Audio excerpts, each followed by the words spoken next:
বিসমিল্লাহির রহমানির রহিম। আসসালামু আলাইকুম। এটা হলো চিংড়ি মাছের দু পেঁয়াজি। আর এই চিংড়ি মাছের দু পেঁয়াজিটার মধ্যে আমি পেঁয়াজ আর বাদাম বাটা দিয়ে আমি এই চিংড়ি মাছের দু পেঁয়াজিটা করলাম। তো আমরা যারা ফেসবুকে কাজ করি, আমরা চাই ফেসবুক ইউটিউবে যারা আমরা কাজ করি, আমরা চাই নতুন নতুন কিছু দেখাতে।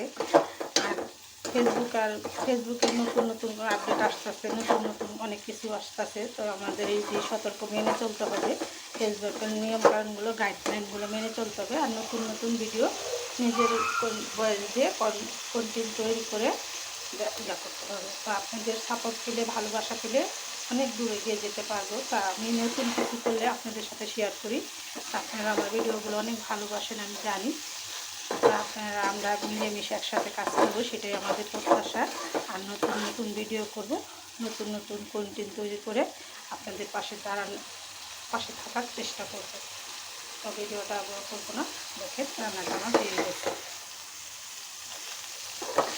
তো আপনাদের সাথে কথা বলতে বলতে আমার চিংড়ি মাছটা দু পেঁয়াজিটা হয়ে গেল।